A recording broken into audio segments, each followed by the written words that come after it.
Integration by partial fraction में आज हम केस 2 देख रहे हैं। 3 केसेस हैं इसके। केस 1 हम प्रीवियस लेक्चर में कर चुके हैं। आज हम केस 2 डिस्कस कर रहे हैं। ये है repeated linear factors. Repeated linear factors का मतलब ये है कि जब आपके पास डिनोमिनेटर में कुछ इस तरह के फैक्टर्स आ जाए, न्यूमरेटर में कोई सी भी टर्म हो और डिनोमिनेटर में कुछ इस तरह के फैक्टर्स आ जाए जो कि हो तो लीनियर, यानी कि एक्स की पावर 1 हो, लेकिन उसकी कोई पावर हो, यानी कि 2 भी हो सकती है, 3 भी हो सकती है, 4 भी हो सकती है, 5 भी हो सकती है, कोई सी भी पावर हो सकती है। तो मैंने यहाँ जनरली जो है वो n लिख दिया है। ठीक है, तो यहाँ पर जो इसकी पावर होगी हम उतनी बार उसे रिपीट करेंगे। जैसे लेट सपोज आपके पास एक फ्रैक्शन है जिसमें आपके पास है ऊपर है 2x+1 और डिनोमिनेटर में है x+2 का होल पावर 4 है। लेट सपोज ऐसे है। ठीक है, तो हम क्या करेंगे, हम इसे इस तरीके से डिवाइड करेंगे फैक्टर्स के अंदर x+2। अब देखेंगे डिनोमिनेटर में जो पावर है, वैसे पावर रूल के लिए मैंने आप लोगों को बताया है कि जब भी आपके पास फ्रैक्शन में डिनोमिनेटर में पावर आ जाए आप इसे ऊपर लेकर जाएं और फिर देखें कि इसके इनर फंक्शन का डेरिवेटिव इसके साथ एग्जिस्ट करता है या नहीं करता। तो देखिए अगर मैं इसको ऊपर ले भी जाती हूँ, आपने डायरेक्ट पार्शियल फ्रैक्शन अप्लाई नहीं करनी, पहले प्रीवियस रूल्स देखने कि वो अप्लाई होते हैं या नहीं होते हैं। तो देखिए अगर मैं इसे ऊपर ले जाती हूँ तो ये -4 हो जाता है, लेकिन तब भी इनर फंक्शन का जो डेरिवेटिव है वो होता है 1, जबकि हमारे पास क्या है 2x+1, ये एक एक्स्ट्रा टर्म है इसके साथ। तो अब ये इसका मतलब है कि पावर रूल से इंटीग्रेट नहीं हो सकता, तो हमें इसे पार्शियल फ्रैक्शन से ही करना होगा। तो जितनी इसकी पावर है आपने उतने फ्रैक्शंस यहाँ बनाने हैं x+2 और उतनी पावर के साथ। ठीक है, x+2 की पावर पहले 1, ये 1 लिखे या ना लिखे कोई फर्क नहीं पड़ता, फिर नेक्स्ट टाइम 2, फिर x+2 की पावर 3, सॉरी x+2 की पावर 3, और फिर नेक्स्ट है x+2 की पावर 4। जितनी इसकी पावर होगी उतनी ही बार आपने इसको रिपीट करना है और हर फ्रैक्शन के ऊपर कोई ना कोई कांस्टेंट लगा देना है। A B C D constant में लगा रही हूँ। अगर पावर 5 होती तो मैं 5 तक जाती, अगर पावर 3 होती तो मैं 3 तक जाती, अगर पावर 2 होती तो मैं 2 तक जाती, और अगर पावर 1 होगी तो फिर ये केस 1 में चला जाएगा, फिर ये रिपीटेड नहीं है। रिपीटेड फैक्टर का मतलब ये है कि x+2 ही 2 फैक्टर ही 4 बार रिपीट हो रहा है। ठीक है, तो इससे केस 1 में कोई भी फैक्टर रिपीट नहीं हो रहा था। लीनियर फैक्टर्स थे लेकिन वो रिपीटेड नहीं थे, नॉन रिपीटेड लीनियर फैक्टर्स थे। आज हम रिपीटेड लीनियर फैक्टर्स की बात कर रहे हैं।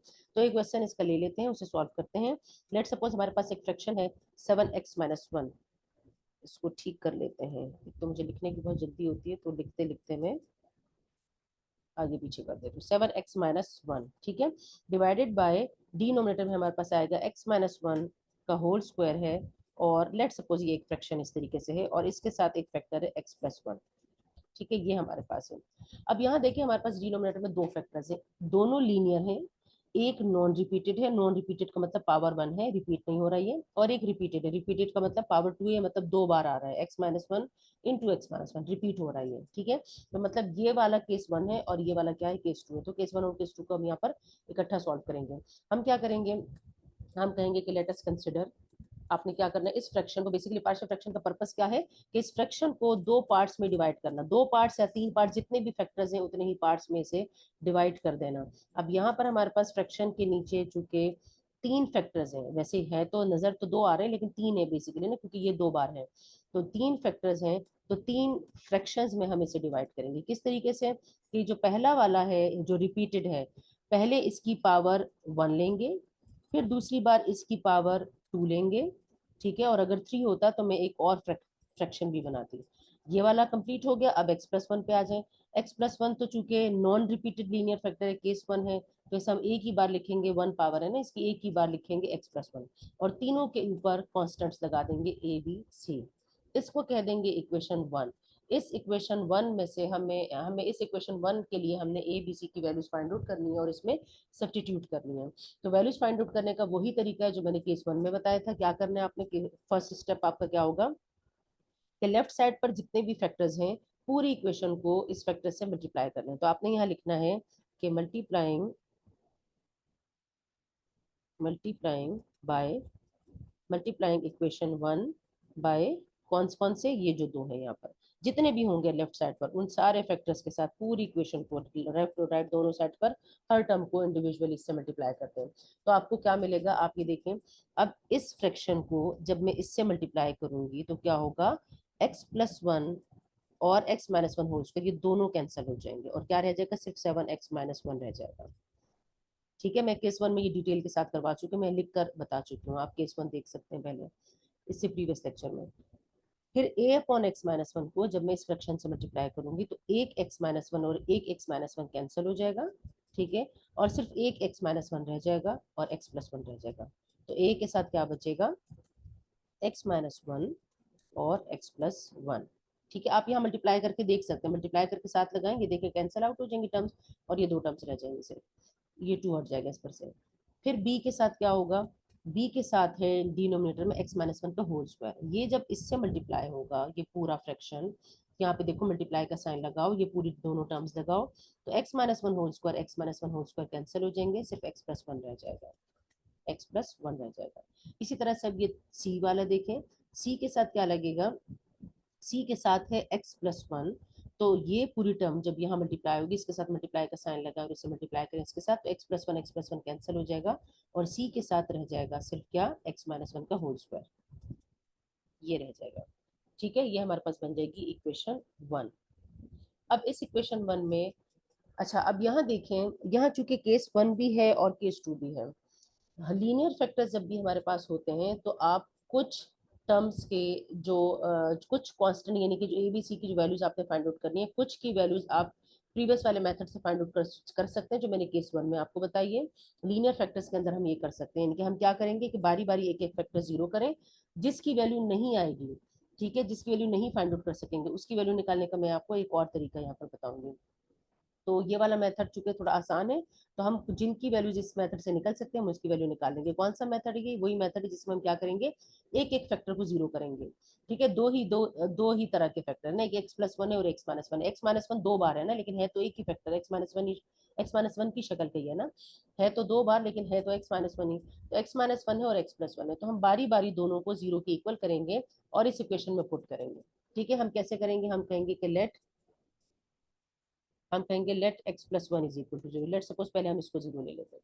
अब एक्स प्लस वन अगर जीरो है तो this implies x is equal to minus one है, इसको हम पुट कर देंगे इक्वेशन टू में, putting in equation two. Equation two में जब पुट करेंगे तो इक्वेशन टू इम्प्लाइज हो जाएगा, किसकी इक्वल आएगी, राइट साइड पर, लेफ्ट साइड पर क्या है, सेवन एक्स माइनस वन, तो एक्स की जगह मैं माइनस वन लगाऊंगी तो क्या हो जाएगा, माइनस सेवन और माइनस वन, तो माइनस एट आ जाएगा, माइनस एट आ जाएगा इज इक्वल टू एक्स, मैंने किसको जीरो लिया है, एक्स प्लस वन को जीरो लिया है, तो एक्स प्लस वन जिस जिस फैक्टर के अंदर है, जिस जिस के अंदर है वो तो जीरो हो जाएगा। जैसे ये ए के साथ है तो ये पूरी टर्म जीरो हो जाएगी एक्स प्लस वन को जीरो करने से, इसके साथ भी एक्स प्लस वन है तो ये पूरी टर्म जीरो हो जाएगी एक्स प्लस वन को जीरो करने से। यहाँ पर एक्स की जगह आप माइनस वन लगाएंगे तो क्या आ जाएगा, माइनस वन से आ जाएगा माइनस टू, तो माइनस टू का होल स्क्वायर आ जाएगा फोर। ठीक है, माइनस का साइन पॉजिटिव हो जाएगा स्क्वायर की वजह से, तो माइनस टू का होल स्क्वायर फोर आ जाएगा, तो फोर सी आ जाएगा हमारे पास, फोर सी। तो सी की वैल्यू आ जाएगी माइनस एट अपॉन फोर, और माइनस एट अपॉन फोर से सी की वैल्यू आएगी माइनस टू। ठीक है, इस फोर को मैं वहां लेकर चली गई थी, सी की वैल्यू मेरे पास आ गई है। पहले जरूरी नहीं कि आप हमेशा पहले एक ही वैल्यू निकालें, कोई सी भी वैल्यू आ सकती है, कोई फर्क नहीं पड़ता इससे। ठीक है, अब दूसरा फैक्टर कौन सा था, एक फैक्टर था एक्स प्लस वन का, वो मैंने ले लिया। अब एक एक्स माइनस वन का, स्क्वायर ऊपर ना ले, एक्स माइनस वन का फैक्टर। अब एक्स माइनस वन के फैक्टर को जीरो के इक्वल लेते हैं, हम कहेंगे कि let x minus one is equal to zero, तो दिस इम्प्लाइज एक्स की वैल्यू क्या आ जाएगी, वन आ जाएगी, एक्स वन को इधर ले जाए, तो इसको हम क्या करेंगे, इक्वेशन टू में पुट करेंगे। पुटिंग, ये स्टेप सारे एक ही जैसे सारे केसेस के अंदर, ठीक है, ये आपको याद हो जाने चाहिए, जब आप दो तीन क्वेश्चंस करेंगे ये आपको ऑटोमेटिकली याद हो जाएंगे। इक्वेशन टू में पुट कर दें, तो x is equal to one जब मैं इक्वेशन टू में पुट करूंगी तो ये देखें x की जगह वन आ जाएगा, तो सेवन मल्टीप्लाई बाय वन से सेवन होगा, सेवन माइनस वन से आएगा सिक्स, तो यहाँ आ जाएगा six, equation two implies six is equal to, अब x माइनस वन को जीरो लिया है तो जिस जिस में x माइनस वन है वो तो पूरा जीरो हो जाएगा, यहाँ x माइनस वन है ये पूरा जीरो हो जाएगा, यहाँ x माइनस वन है तो ये पूरा जीरो हो जाएगा, सिर्फ ये वाली टर्म बाकी रह जाएगी। तो यहाँ पर हमारे पास क्या आएगा, इस टर्म से b के साथ जब x प्लस वन में मैं x की जगह वन पुट करूंगी तो टू बी आ जाएगा, वन प्लस वन से टू आ जाएगा तो टू बी रह जाएगा, टू बी रह जाएगा। तो इसका मतलब ये हुआ कि b की वैल्यू आ गई सिक्स अपॉन टू, इस टू को मैं वहां ले जाऊंगी तो b की वैल्यू आ गई मेरे पास थ्री। बी और सी की वैल्यूज मैंने अपने पास नोट कर ली। अब दो फैक्टर्स थे, दोनों को जीरो के इक्वल करके मैंने दो वैल्यूज तो निकाल ली, अब तीसरा फैक्टर मेरे पास कोई नहीं है, इसका मतलब है कि ए की वैल्यूज निकालने के लिए मुझे दूसरा मेथड अप्लाई करना पड़ेगा। जो दूसरा मेथड है वो कौन सा मेथड है, वो कंपेयरिंग कोफिशिएंट मेथड है। कंपेयरिंग कोफिशिएंट करने के लिए आपको क्या करना होता है, इस पूरे, एक तरीका तो ये कि अगर आपको या तो आप पूरे इसको मल्टीप्लाई कर लें, मतलब पहले सिंप्लीफाई कर लें पूरे पूरे इन सारी वैल्यूज को, ठीक है, अगर आपको डायरेक्टली नहीं आप निकाल सकते हैं, वरना आप डायरेक्टली भी कह सकते हैं। जैसे कंपेयरिंग कोएफिशिएंट का मतलब ये होता है कि आपने ए की वैल्यू फाइंड आउट करनी, तो आप देखें ए किसका कोएफिशिएंट है, ए के साथ ये देखो x-1 और x+1 है। अगर मैं इसे मल्टीप्लाई कर देती हूँ तो ये क्या बनेगा, ए, ये क्या बनेगा x² - 1, ठीक है। और अब इस फर्दर जब मैं इसे खोलूंगी तो ये आ जाएगा a x² - a। तो a जो है वो x² का भी कोफिशिएंट है, और a जो है वो कांस्टेंट भी है, a के साथ x नहीं है तो वो कांस्टेंट है, ठीक है। तो x² का कोफिशिएंट है, हम ऐसा कर सकते हैं कि बोथ साइड्स पर x² के कोफिशिएंट्स को कंपेयर कर लेते हैं, ठीक है। x² के कोफिशिएंट्स को कंपेयर जब हम करेंगे, वैसे तो आप चाहो तो इस पूरे को मल्टीप्लाई कर दो। इस पूरे को अगर मैं मल्टीप्लाई कर दूं तो मैं ये देखिए मल्टीप्लाई करके आपको दिखाती हूँ कि मल्टीप्लाई करके कैसे बनेगा। ये आप चाहें तो मल्टीप्लाई के बगैर भी कर सकते हैं, अगर आपको डायरेक्टली समझ में आता है तो मैं आपको मल्टीप्लाई करके पहले दिखा देती हूँ इसको। अच्छा, हम इसको मल्टीप्लाई कर लेते हैं। हम इसे मल्टीप्लाई करते हैं तो मेरे पास आता है, यहाँ आ जाएगा 7x - 1 अपनी जगह पे एज इट इज, 7x - 1। यहाँ पर क्या आएगा, देखो x-1 और x+1 मल्टीप्लाई होंगे तो a - b और a+b का फॉर्मूला है। तो यहाँ हमारे पास आ जाएगा x² - 1। तो a साथ में मल्टीप्लाई होगा तो a x² माइनस, जब 1 से a मल्टीप्लाई होगा तो a आ जाएगा। अब इस वाली टर्म को देखें, ये bx+b आ जाएगा, bx+b आ जाएगा, ठीक है। कंपेयरिंग ऑप्शन के लिए आपको अगर ये स्टेप करना हो तो कर ले, ना करना चाहे डायरेक्टली आपको पता चल सकता है कि एक इसका कोएफिशिएंट है तो आप आराम से कर डायरेक्ट भी कर सकते हैं। फिर प्लस ये सी वाला जो है ये क्या है, ये वाली टर्म क्या है, x² - 2x+1। ये मैंने a - b के होल स्क्वायर से खोला है, ठीक है। ये इसको कोई और इक्वेशन का नाम दे दे, इक्वेशन 3 कहते हैं, दो तो मैं नाम दे चुकी हूँ ना, 3 कहते हैं, चलो ठीक है। तो अब क्या करेंगे हम क्या करेंगे, हम कोएफिशिएंट्स कंपेयर करेंगे। हमने चूंकि ए की वैल्यू फाइंड आउट करनी है, तो ए देखो कांस्टेंट भी है, कांस्टेंट का मतलब है कि इसके साथ एक्स नहीं है, और ए x² का भी कोएफिशिएंट है। तो आप चाहो तो बोथ साइड्स पर x² के कोएफिशिएंट्स को कंपेयर कर लो, और चाहो तो बोथ साइड्स पर कांस्टेंट्स कंपेयर कर लो। तो कांस्टेंट्स को कंपेयर करना ज्यादा आसान है, मैं कांस्टेंट्स को कंपेयर कर लूंगी, क्योंकि अगर मैं x² के कोएफिशिएंट्स को कंपेयर करूंगी तो यहाँ देखें, यहाँ x² की कोई टर्म नहीं है तो जीरो आ जाएगा। यहाँ x² की एक टर्म है, इसका कोएफिशिएंट a है तो a आ जाएगा, ये इक्वल का साइन अपनी जगह पे रहेगा। x² की एक और टर्म भी है जिसके साथ कोएफिशिएंट c है, c x² के साथ मल्टीप्लाई हो रहा है, तो x² का एक कोएफिशिएंट c भी आ जाएगा, ठीक है। तो बजाय इसके, और जो कांस्टेंट है, अच्छा आप चाहें तो जो दोनों में से जो भी कर सकते हैं, आप x² का ही कोएफिशिएंट कंपेयर कर लें। तो मैं जब x² का कोएफिशिएंट कंपेयर करूंगी, मैं यहाँ लिखूंगी, मैं कहूंगी कि comparing coefficients coefficients of x² in equation 3। Equation 3 में मैं x² के कोएफिशिएंट्स को कंपेयर करूं तो देखें, यहाँ पर x² की कोई टर्म नहीं है, जीरो आ जाएगा, इक्वल का साइन अपनी जगह पे आ जाएगा। तो मैं लगाऊंगी जीरो, इक्वल का साइन अपनी जगह पे लगाऊंगी। x² की एक टर्म है, उसका कोएफिशिएंट है a, तो मैं a लिखूंगी। x² की एक और टर्म है, वो है cx²। इसको अगर मैं खोलूंगी तो क्या आएगा, cx² आएगा, ठीक है। स्क्वायर ना लगाए, इसको फिर खोल दिया मैंने ये, ठीक है। तो क्या आएगा, तो x² का एक कोएफिशिएंट है c, तो मैं प्लस c लगाऊंगी, प्लस c। अब c की वैल्यू चूंकि मैं फाइंड आउट कर चुकी हूँ, वो है -2। तो जब c की जगह मैं -2 पुट करूंगी तो मेरे पास a की वैल्यू क्या आ जाएगी, -2 को वहां ले जाए तो a की वैल्यू आ गई 2। तो इस तरीके से मेरे पास सारी वैल्यूज आ गई, ठीक है। तो अब आप लोगों ने याद रखना है कि जब भी आपके पास लीनियर फैक्टर्स होंगे, चाहे नॉन रिपीटेड हो चाहे रिपीटेड हो, पहले आपने कुछ वैल्यूज इस तरीके से निकाल लेनी है, इस मेथड से जिसमें हम एक एक फैक्टर को जीरो करते हैं, ठीक है। उससे जितनी वैल्यूज निकल सकते हैं आपने निकाल लेनी है, जितने फैक्टर्स हैं उन्हीं को सिर्फ जीरो कर सकते हैं, और इतनी वैल्यूज आपके पास निकल सकते हैं। यहाँ पे चूंकि दो ही फैक्टर थे, सिर्फ x-1 और x+1, तो दो ही वैल्यूज मेरे पास निकल चुकी, बी और सी की निकली, ए की नहीं निकली। तो जिसकी वैल्यू नहीं निकल पाएगी इस तरीके से, उसकी वैल्यू कंपेयरिंग कोएफिशिएंट मेथड से निकालेंगे। कंपेयरिंग कोएफिशिएंट के लिए पहले आप इस पूरी इक्वेशन को सिंप्लीफाई कर लें। और वैसे तो कंपेयरिंग कोएफिशिएंट से अगर सारी वैल्यूज निकालनी हो तो हम सारे कोएफिशिएंट्स कंपेयर करते हैं। सारे कोएफिशिएंट्स का मतलब ये कि बोथ साइड्स पर x² के कोएफिशिएंट्स भी कंपेयर करेंगे, फिर बोथ एक इक्वेशन बन जाएगी, फिर बोथ साइड्स पर x के कोएफिशिएंट कंपेयर करेंगे, फिर बोथ साइड्स पर कांस्टेंट्स को कंपेयर करेंगे, और फिर सारे सबकी values A B C D की वैल्यूज निकाल लेंगे, ठीक है। लेकिन यहाँ पे चूंकि हमारे पास वैल्यूज आ चुकी थी बी और सी की, सिर्फ ए रह गया था, और ए x² का कोएफिशिएंट था, तो मैंने सिर्फ x² के कोएफिशिएंट्स को कंपेयर कर लिया, तो मेरे पास आसानी से ए की वैल्यू आ गई 2, ठीक है। मतलब अगर आप ये सोच रहे हैं कि सिर्फ x² को क्यों कंपेयर किया, आप बाकियों को भी कंपेयर कर सकते हैं, लेकिन मैंने इस वक्त सिर्फ x² को इसलिए कंपेयर किया क्योंकि a जो है वो x² का कोफिशिएंट था। तो मुझे ए की वैल्यू चाहिए थी। अच्छा, अब ए की वैल्यू 2 आ गई, बी की वैल्यू 3 आ गई और सी की वैल्यू क्या आ गई, -2 आ गई है। अब इन वैल्यूज को हम क्या करेंगे, पुट कर देंगे इस इक्वेशन के अंदर जो हमने ये बनाई थी। ये सही है। तो हम लिखेंगे यहाँ पर क्वेश्चन को दोबारा हम लिखेंगे इक्वेशन 1, यहाँ पर लिख दें putting A is equal to, A क्या है 2, B is equal to 3 and C is equal to -2। यही वैल्यूज है, एक दफा कंफर्म कर लेते हैं। हाँ, इन इक्वेशन 1। ठीक है, तो इक्वेशन 1 क्या बन जाएगी, यहाँ पर है 7x-1 divided by, left side को एज इट इज लिख लें, x-1 का होल स्क्वायर, और यहाँ है x+1 इज इक्वल टू, ए की जगह ए की वैल्यू लगा दें, 2 डिवाइडेड बाय x-1 आ जाएगा, बी की जगह बी की वैल्यू पुट कर दें, 3 डिवाइडेड बाय x-1 का होल स्क्वायर आ जाएगा, और सी की जगह सी की वैल्यू पुट कर दें तो -2 डिवाइडेड बाय x+1 आ जाएगा। अब बोथ साइड्स पर इंटीग्रल अप्लाई कर दें। ठीक है, यहाँ पर लिखें applying integral on both the sides, तो इंटीग्रल अप्लाई करते हैं बोथ साइड्स पर, क्योंकि मुझे तो बेसिकली इंटीग्रेशन करनी है ना, पार्शियल फ्रैक्शन नहीं करना था सिर्फ। पार्शियल फ्रैक्शन तो मैंने इसलिए किया ताकि मैं इंटीग्रल को पार्ट्स में डिवाइड करके आसानी से इंटीग्रेट कर सकूं। इस 2 को बाहर निकाल दें, इंटीग्रल अप्लाई हो जाएगा इसके ऊपर, dx अपॉन x-1। इस 3 को भी बाहर निकाल दें, यहाँ आ जाएगा dx अपॉन x-1 का होल स्क्वायर। इस -2 को भी बाहर निकाल देंगे, प्लस माइनस माइनस हो जाएगा, तो यहाँ जगह नहीं है तो मैं यहाँ लिख रही हूँ -2 integral of dx upon x+1। ठीक है, अब ये वाली टर्म तो साथ साथ ऐसी चलती रही, क्योंकि इसका इंटीग्रल हमें ये इसमें कन्वर्ट कर दिया हमने, तो हमने इससे बेसिकली इंटीग्रेट करना है।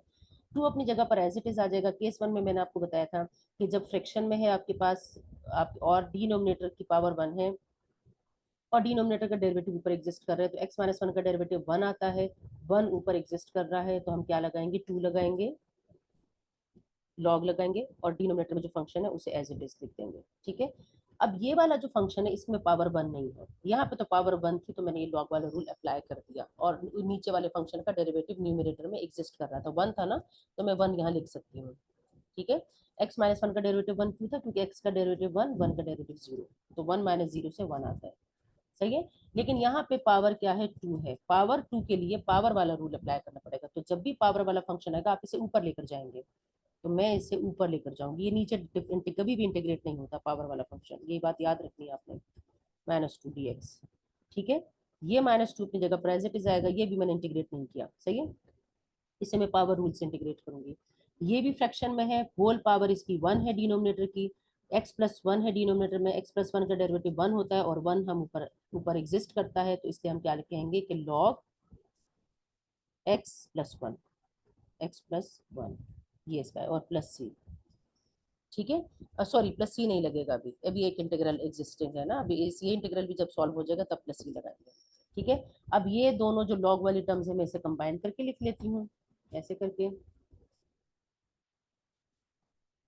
ये राइट साइड जो है वो एज इट इज आती रहेगी, 7x-1 डिवाइडेड बाय x-1 का होल स्क्वायर, और x+1, और dx साथ में आ जाएगा। ठीक है, अब ये जो लॉग वाली टर्म्स है यहाँ पर देखिए आप, ये जो लॉग वाली टर्म्स होती है ना, इसमें log A minus log B, तो जब लॉग वाली टर्म्स होती है ना, ये एक दूसरे डिवाइड हो जाते हैं, मतलब लॉग का एक रूल अप्लाई कर रही हूँ मैं इसके ऊपर, आप चाहें तो इसको ऐसे भी छोड़ सकते हैं, लेकिन आप सिंप्लीफाई कर लें तो ज़्यादा बेहतर है, क्योंकि एग्जाम के पॉइंट ऑफ व्यू से जो है वो आप इसे सिंप्लीफिकेशन, आपको सिंप्लीफिकेशन करनी पड़ेगी। ठीक है, तो मैं ये रूल यहाँ पर अप्लाई कर रही हूँ। रूल क्या है कि log A minus log B is equal to log A upon B, इसके इक्वल होता है।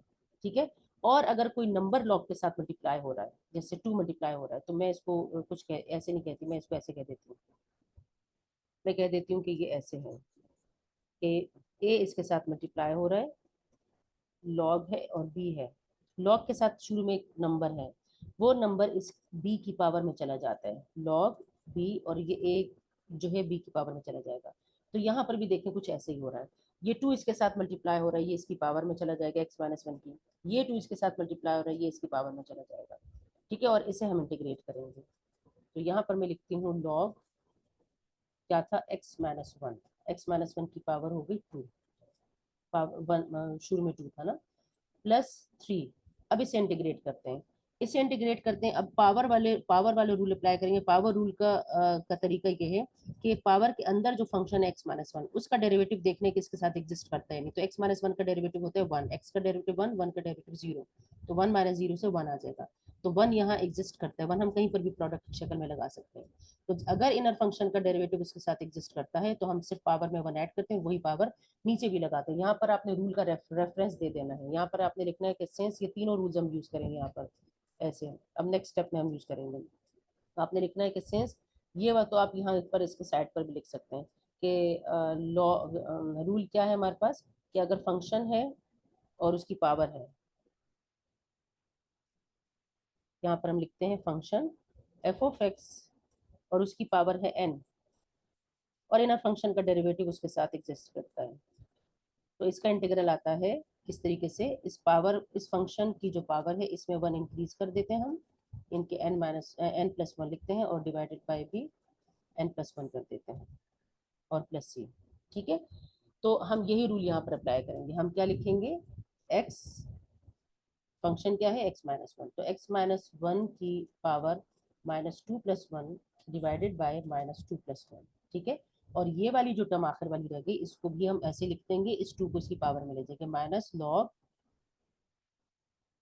यहाँ यहाँ पे लिख देते हैं माइनस लॉग और x+1 की पावर 2, इस तरीके से। ठीक है, अब सारे इंटीग्रल खत्म हो गए, अब प्लस सी लगाऊंगी।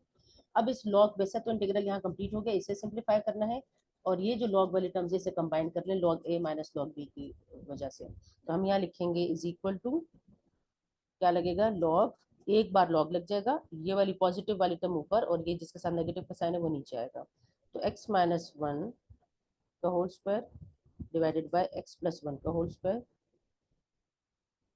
ठीक है, ये आ जाएगा, और ये वाले जो पावर है -2+1 की वजह से -1 हो जाएगी, तो इसको हम नीचे ले आएंगे, और इधर भी -2+1 से -1 आएगा, तो वो माइनस का साइन यहाँ मल्टीप्लाई हो जाएगा, तो ये -3 हो जाएगा।